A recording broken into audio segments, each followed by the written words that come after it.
Hello everyone, welcome back to the Brainipedia Skills YouTube channel, all of you.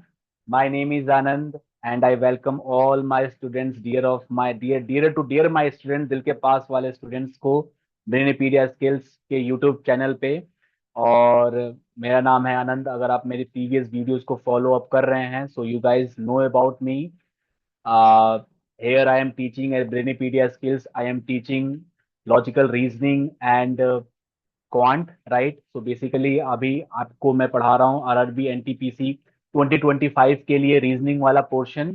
अगर आप मेरी पहले वाली वीडियोस को फॉलो कर रहे हैं तो बहुत अच्छी एंड बहुत ही क्वालिटी वीडियोस हमने अपलोड की है अपने चैनल पे।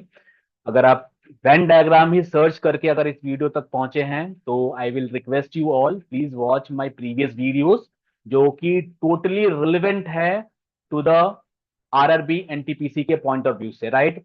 अच्छा, एक चीज और, लास्ट वाली वीडियो अगर आपको मिली होगी वेन डायग्राम पे, तो एंड में जाते जाते ना थोड़ा टेक्निकल इशू की वजह से वीडियो ऑटोमेटिकली स्टॉप हो गई थी, राइट। तो उसके लिए तहे दिल से आपसे माफी है, राइट। इस वीडियो में हम उन सारी चीजों को कवर अप करेंगे और हम सारी चीजों को रिकॉर्ड करके आपके सामने प्रेजेंट करेंगे एक क्वालिटी वीडियो के माध्यम से, right. So without wasting any time, let's start the session, all of you. Let's see what is, कहाँ पे हम छोड़ के आए थे, कहाँ पे हमने छोड़ा था और कहाँ से हमें स्टार्ट करना था, राइट। लॉजिकल वेन डायग्राम हम कर रहे थे। जैसा कि ये वाला एग्जाम्पल था, वैसे मैंने आपको समझा दिया था, लेकिन यहीं से हम स्टार्ट कर लेते हैं। मैंने आपसे बताया था कि आप like 8 something around 8 to 9 examples मैंने रखे हैं इस सेशन में।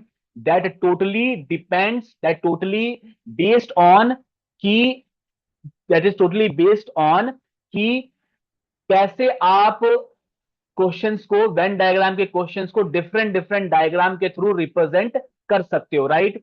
चलिए, ये आप पहले एग्जांपल समझ लेना। अगेन सारे जो क्वेश्चंस हैं वो आरआरबी एनटीपीसी में कहीं ना कहीं आए हुए हैं, वहीं का रेफरेंस लिया है, बस आपको समझाने के लिए कि कैसे different different diagrams when diagram के पोर्शन में बनते हैं, राइट। चलिए, ये वाला एग्जांपल, एग्जांपल नंबर 4, जैसे कि आपके सामने ये रहा। क्या लिखा हुआ है? आपको मैंने बताया था कि दो जो आइटम्स हैं, टू आइटम्स जो हैं, वो आपस में रिलेटेड है कुछ हद तक। और ये दोनों आइटम्स एक सिंगल आइटम का क्या है, एक सिंगल आर्टिकल या फिर आइटम का क्या है, ये पार्ट है। This is what the example number 4 is based on. यहां पे बहुत ही अच्छा सा एग्जांपल दिया हुआ है, women, sister and mothers, right. आपकी जो सिस्टर एंड मदर्स है ना, is the part of human. अच्छा, कुछ जो सिस्टर्स होंगी वो होंगी आपकी mothers. Some sisters are mothers. कुछ ऐसी भी सिस्टर्स होंगी जो मदर्स नहीं होंगी, और कुछ ऐसी भी मदर्स होंगी जो कि सिस्टर्स आपस में बहनें नहीं होंगी। और both are the part of women, तो that is going to be for the bigger circle, बड़ा वाला सर्कल वुमेन को रिप्रेजेंट करेगा, right. So this diagram is totally valid when we talk about women, sisters and mothers, right? Same thing, the thing which I have explained to you, I have written over here. आप एक बार पढ़ लेना और ठीक से समझ लेना। चलिए आगे मूव करते हैं अगले क्वेश्चन पे। Example number, not question guys, example number 5 in front of you all. Example number 5 क्या लिखा है? Two articles are related to each other to some extent. मतलब क्या, कुछ हद तक वो आपस में रिलेटेड है। और टोटली रिलेट किससे करते हैं? ये थर्ड वाले से। एग्जांपल देखना, students, boys and girls, right. तो अगर एक स्टूडेंट है तो वो कुछ स्टूडेंट क्या होंगे? गर्ल्स होंगी। और कुछ स्टूडेंट क्या होंगे? आपके बॉयज होंगे, राइट। ये स्टूडेंट हो गया। अब देखना, सुनना मेरी बात बड़े ध्यान से, बड़े गौर से सुनना। कुछ स्टूडेंट्स ही, जो ये वाला जो पार्ट है ना, इसको हम कहते हैं intersection. Intersection between the points, right. इन्हें हम इंटरसेक्शन कहते हैं, राइट। इंटरसेक्शन ये सेट थ्योरी का पार्ट है, आपको मैं बताऊंगा क्या क्या है ये इंटरसेक्शन। ये जो इंटरसेक्शन है ना, वो ये रिप्रेजेंट कर रहा है कि कुछ बॉयज क्या हैं, आपके स्टूडेंट हैं। वैसे ही यहां पे ये वाला जो इंटरसेक्शन है, ये रिप्रेजेंट कर रहा है कि कुछ गर्ल्स आपकी क्या है, स्टूडेंट है। अच्छा, अब जो ये वाला जो पार्ट है ना, मैं कलर चेंज करके बताता हूं आपको। कि जब ये वाला जो पार्ट है ना, जो इस इंटरसेक्शन के बाहर है, ये रिप्रेजेंट कर रहा है कि ऐसे बॉयज जो कि स्टूडेंट नहीं है। अब वो बॉयज कौन से हो सकते हैं? या तो वो वर्किंग प्रोफेशनल हो सकते हैं, या फिर वो स्टूडेंट हो ही ना, उन्होंने कभी पढ़ाई ही ना की हो, तो कभी स्कूल ही ना गए हो, वैसे बॉयज की बात हो रही है। Similarly it applies for the girls as well. ऐसी गर्ल्स जो कि क्या है, प्रोफेशनल है, वर्किंग प्रोफेशनल्स हैं, राइट, या फिर स्टूडेंट नहीं है, राइट। तो this is what the diagram we are going to make in these type of questions. Hope so आपको चीजें क्रिस्टल क्लियर शब्दों में समझ आ रही हो। अगेन मैंने आपसे माफी माफी मांग ली है लास्ट वाले वीडियो के लिए, जहां पे हमने एंड में सब टेक्निकल इश्यू की वजह से हमें वीडियो हमारी रुक गई थी। हमने वहीं से स्टार्ट किया है ये वाली वीडियो, राइट। चलिए अगले क्वेश्चन, अगले एग्जांपल पे मूव करते हैं। बार बार मैं क्वेश्चन क्यों बोले जा रहा हूं, राइट। चलिए example number 6, all the three items or the articles or the things are related to one another with some extent। मतलब क्या, तीनों ही चीज कुछ हद तक एक दूसरे से रिलेटेड हैं, उससे उससे ये वाला एग्जाम्पल आपका इजाद होता है, ये वाला एग्जाम्पल आपके सामने रखा जाता है, राइट। क्या है ये? देखो ये डायग्राम गलत है बेटा, थोड़ा डायग्राम करेक्ट कर लेना। डायग्राम क्या है आपका? कुछ ऐसे बनेगा डायग्राम। ये होगा आपका बॉयज, ये होगा आपका क्या, स्टूडेंट, और a circle will be going to be drawn for the athletes, right. This is the diagram. Now आपको मैं पेन से समझाता हूं, डिफरेंट डिफरेंट कलर से समझाता हूं। देखो ये वाला जो पार्ट है ना, ये वाला पार्ट, इसे अगेन हम क्या कहते हैं? ये वाले पार्ट को इंटरसेक्शन। वहां पे दो के बीच का इंटरसेक्शन था, यहां पे तीन के बीच का इंटरसेक्शन है ये। तो ये इंटरसेक्शन डिफाइन क्या करता है? ऑल थ्री आइटम्स, मतलब तीनों ही चीजों को रिप्रेजेंट कर रहा है। ऐसे बॉयज जो कि क्या है, स्टूडेंट्स भी हैं, और क्या है आपके, एथलीट्स भी हैं। This intersection represents all three, right. अच्छा ये वाला जो पार्ट है ना, बताता हूं मैं, ये वाला पार्ट, ये वाला पार्ट रिप्रेजेंट कर रहा है ऐसे बॉयज जो कि क्या है, बस एथलीट्स हैं। ये वाला जो पार्ट है वो रिप्रेजेंट करता है आपका एथलीट्स प्लस स्टूडेंट्स। ये वाला जो पार्ट है, ये वाला जो पार्ट है, रुकना, ये वाला जो पार्ट है ये रिप्रेजेंट करता है बॉयज प्लस स्टूडेंट्स, राइट। ये होते हैं ये इंटरसेक्शन। ये सेट थ्योरी में मैं आपको बताऊंगा, कुछ डिटेल में कुछ पॉइंट्स हैं वो आपको मैं बताऊंगा सेट थ्योरी में, तो और भी जाके आपको क्लैरिटी होगी इन पॉइंट्स के लिए, राइट। चलिए आगे बढ़ते हैं। तो this is the diagram we are going to make, boys, students and athletes. कुछ बॉयज जो स्टूडेंट्स भी होंगे और एथलीट्स भी होंगे, कुछ बॉयज ऐसे होंगे कि बस वो स्टूडेंट्स ही होंगे, और कुछ बॉयज ऐसे होंगे कि बस ना वो स्टूडेंट्स हैं ना वो एथलीट्स हैं, राइट। सिमिलरली ये अप्लाई होता है स्टूडेंट्स के केस में भी और एथलीट्स के केस में भी, राइट। चलिए होप सो ये एग्जांपल आपको समझ आ गया हो। अगर कोई भी डाउट हो इस एग्जांपल में, do mention in the comment section. अगले वीडियो में आपका डाउट हम लेके आएंगे और आपको बताएंगे कि क्या वो डाउट था, और उसको हम आपको सॉल्व करेंगे आपके सामने, राइट। चलिए अगले वाले एग्जांपल पे मूव करते हैं। एग्जांपल नंबर 7 गाइस, ठीक है। अब तो आपको मुझे नहीं लगता कि कोई डाउट होना चाहिए। Two items are related to each other completely and third items is entirely different with the two, right. दो आर्टिकल्स, दो आइटम्स या आर्टिकल्स एक दूसरे से क्या है, रिलेटेड होगा, और जो तीसरा जो है वो टोटली आउट ऑफ बॉक्स होगा दोनों से। क्या है? Lions, carnivorous and cow, right. तो लॉयंस, जितने भी लॉयंस होते हैं, जितना आप जानते हो, जितना डिस्कवरी देखा होगा आप लोगों ने, सारे जो लॉयंस होते हैं वो क्या होते हैं, मांसाहारी होते हैं, कार्निवोरस होते हैं, और like cow is not a like carnivorous, right. तो काउ के लिए आप एक सेपरेट सर्कल बना लोगे। तो this is the diagram which represents these all three things. मैंने आपको क्या बताया था कि पहले मैं एग्जांपल लूंगा जिससे मैं आपको समझाने की कोशिश करूंगा कि कितने पॉसिबल डायग्राम्स बन सकते हैं इस वेन डायग्राम के सेगमेंट में, राइट। चलिए आगे मूव करते हैं अगले एग्जांपल की तरफ। Example number 7 guys, example number 8, sorry example number 8। क्या लिखा है example number 8? First item is completely related to the second and third item is partially related to the second item. क्या है पहले देख लेते हैं। Dogs, animals and flesh eaters. Flesh eaters क्या? जो कि मांस खाते हैं। तो क्या है आपका, जितने भी डॉग्स हैं आपके क्या होंगे, वो एनिमल्स में आएंगे। जितने भी डॉग्स क्या होंगे, वो क्या होंगे, आपके एनिमल्स होंगे। अब सारे जो एनिमल्स हैं वो फ्लैश ईटर्स नहीं है, और मैंने ये भी देखा है कि सारे डॉग्स भी फ्लैश ईटर्स नहीं होते हैं। देखना, ढूंढोगे मिल जाएंगे ऐसे डॉग्स जो कि मांस नहीं खाते हैं और लोग नहीं खिलाते हैं उनको। तो ये होगा डायग्राम कुछ ऐसे, ये होगा फ्लैश ईटर्स, जिसको हम कार्निवोरस एनिमल कह देते हैं, राइट।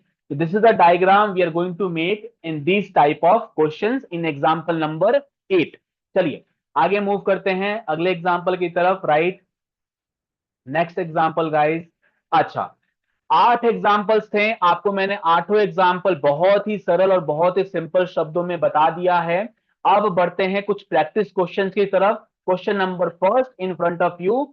अगर आप यहां तक पहुंच गए हो, please pause the video, practice this question, do this question. I will discuss this question with all of you. पहले आप खुद से ट्राई कर लेना, देख लेना कौन सा ऑप्शन है।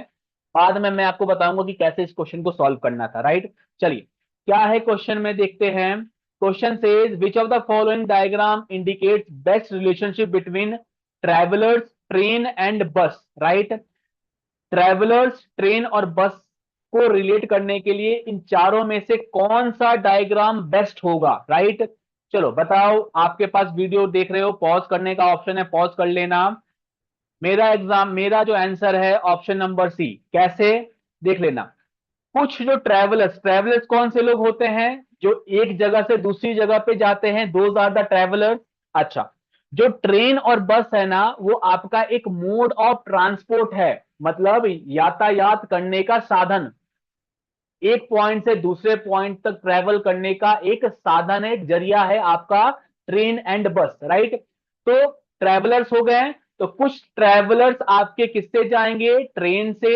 और कुछ ट्रेवलर्स आपके जाएंगे किससे? बस से, राइट। ये है बेटा ट्रेवलर्स, ये है आपका ट्रेवलर्स, राइट। कुछ ट्रेवलर्स जाएंगे आपके। अब दूसरे मोड ऑफ ट्रांसपोर्ट भी हैं, जैसे कि आपका बोट है, आपका एरोप्लेन है। These are the mode of transport, उसको यूज करेंगे। तो this option number C will be the correct answer for the question number first. ठीक है जी, आगे मूव करते हैं। Question number second. Which of the following diagram indicates the best relation between profit, dividend and bonus? आपको पहली चीज ध्यान रखना कि इस टाइप के क्वेश्चंस में वर्ड्स का मीनिंग भी पता होना बहुत ही इंपॉर्टेंट है, राइट। प्रॉफिट एक तरीके का फायदा होता है। डिविडेंड, अगर कोई मेरा प्यारा बच्चा स्टॉक मार्केट में या फिर ऐसी जानकारी रखता है, तो जो डिविडेंड होता है आपको स्टॉक्स में मिलता है। जब आप किसी स्टॉक को परचेज करते हो तो उन्हें कुछ प्रॉफिट होता है, तो कुछ हिस्सेदारी आपको भी देते हैं। उसे कहते हैं हिस्सेदारी, का मतलब क्या है? कुछ फायदा होता है तो उस फायदे में से कुछ कट आपको भी देते हैं, वो होता है डिविडेंड। बोनस क्या? बोनस होता है जब आप वर्किंग प्रोफेशनल हो तो उसमें बोनस मिलता है एक्स्ट्रा, आपके आपने एफर्ट से अगर आपने टारगेट को अचीव किया है तो उसमें आपको एक्स्ट्रा मनी मिलता है, रिवॉर्ड मिलता है, वो होता है आपका बोनस, राइट। तो किससे रिप्रेजेंट करोगे? तो मेरा ऑप्शन रहा जी ये वाला, आपका ये हो गया प्रॉफिट, ये हो गया आपका क्या, डिविडेंड, और ये हो गया आपका बोनस। दोनों ही एक तरीके का प्रॉफिट है, डिविडेंड एंड बोनस। तो this is the best diagram for this question number second, right. चलिए जी, question number second has been done. कोई भी डाउट हो कमेंट सेक्शन में मेंशन कर देना। डेफिनेटली वो वाला क्वेश्चन हम अगले वाले पार्ट में उठा के देखेंगे, राइट। चलिए अगले क्वेश्चन की तरफ मूव करते हैं guys. Question number third in front of you all. Question number third क्या लिखा है? Which of the following diagram best women, mother and engineers, right. अब जितनी भी मदर्स होंगी वो विमेन होंगी। ऑल द मदर्स, जितने भी माँ होंगी वो क्या होंगी? औरतें होंगी, वुमेन होंगी। अच्छा, अब कुछ विमेन और कुछ मदर्स क्या होंगी? इंजीनियर्स होंगी। सारी मदर्स या सारी विमेन तो इंजीनियर्स नहीं है ना। तो क्या होगा, कुछ mothers and women are going to be engineer. So option number A will be the correct answer for the question number 3, guys. Right? Question number 3 has been done. Let's move to the question number 4, मेरे प्यारे बच्चों. Question number 4. Question number 4 says relation between which of the following diagram indicates the best relation between factory, product and machinery. Right? तो जो ये machinery है ना और आपका जो ये प्रोडक्ट है वो कहां मिलता है, फैक्ट्री में मिलता है. तो both are the part of factory. So option number D will be the correct answer for the question number 4. चलिए आगे मूव करते हैं क्वेश्चन नंबर 5 के तरफ. Question number 5. अगेन मैंने आपको ये लिबर्टी दे दी है, प्रीवियस वीडियो कई वीडियो से देते बोलते आ रहा हूं. अगर कोई डाउट है please do mention in the comment section, उसको हम अगले वाले सेशन में लेके आएंगे. राइट? क्या है अगला question, which of the following diagram indicates the best. ऐसा ही आपका क्वेश्चन एनटीपीसी के एग्जाम में भी दिखाई देगा, ऐसे लिखा होगा और आपको 4 एग्जाम्पल दिए होंगे और आपको बताना होगा कि कौन सा एग्जाम्पल उस रिलेशन को एस्टेब्लिश करता है उस डिफरेंट थिंग्स का. राइट? बिटवीन जज, थीव्स एंड क्रिमिनल्स. राइट? अच्छा, अगर उसने चोरी की है तो वो एक टाइप का क्रिमिनल है. राइट? क्रिमिनल है ना. तो कौन सा ऑप्शन होगा, ऑप्शन नंबर बी. जितने भी थीव्स हैं, देखो अब वो क्या हो सकता है आपका, जितने भी थीव्स हैं, थीव चोरी करना तो एक तो क्राइम ही होता है ना, वो तो क्रिमिनल ही हो गया, चाहे वो छोटी चोरी करे या वो बड़ी चोरी करे, लेकिन होगा तो वो क्रिमिनल ही. राइट? तो all the thieves are going to be criminal. और जजेस इससे रिलेटेड नहीं है. जज हो सकता है जो कि ये उनको ये सजा सुना है कि मतलब इधर जेल है या फांसी है, या फांसी तो नहीं होती किसी को भी चोरी के केस में, या फिर उसको मतलब मान लो कि फाइन कुछ लगे तो वो जज सुनाता है. तो जज was going to be a different thing. तो option number B will be the correct answer for this question number 5. Guys, again I am just telling you ना, these are the examples which I have taken from the previous year paper as well. Right? कुछ examples ऐसे थे जो कि मैंने previous year paper से लिया है, कुछ क्वेश्चंस भी थे उसमें. अगेन वेन डायग्राम इंपॉर्टेंट है, अगर आपको आता होगा तो उस क्वेश्चन को आप जस्ट सेकेंड्स में सॉल्व करके आगे बढ़ सकते हो. राइट? लेकिन अगर आपको नहीं आता होगा तो उसमें पहले तो आपको डाउट होगा कि कौन सा ऑप्शन हो सकता है, और अगर आप सॉल्व कर भी लोगे ना, अगर आप मान लो कि आपने बी और सी, ए बी सी डी में से कोई भी ऑप्शन टिक भी कर दिया, लेकिन उसके बाद भी आप कॉन्फिडेंस नहीं आपका आएगा. राइट? ये सेशन आपका कॉन्फिडेंस भी बूस्ट अप करेगा. Right guys? So these are the 5 questions we have discussed. Right? थोड़ी सी लाइक वीडियो को शॉर्ट रखते हैं. राइट? मेरा पर्पस तो ये था सारा सारा कुछ कवर कर ले इस वीडियो में, बट वही ना कि अगर आप लोग की दिक्कत आ जाती है जब वीडियो लंबी होती है तो आप लोग देखना पसंद नहीं करते हो. तो वीडियो को शॉर्ट रखते हुए इस सेशन को यहीं पे एंड करते हैं. राइट? अगले वीडियो में मिलते हैं and let's see what are the things we have next related to Venn diagrams. Set theory है, सेट थ्योरी को भी डिस्कस करेंगे, वेन डायग्राम को भी डिस्कस करेंगे अगले क्वेश्चन में. टिल देन गाइस, अगर आप यहां तक पहुंच गए हो तहे दिल से thank you so much for watching this video. अगले वीडियो में मिलते हैं and let's discuss some more points, more things related to Venn diagram. तब तक के लिए good night to all of you and thank you so much for watching this video.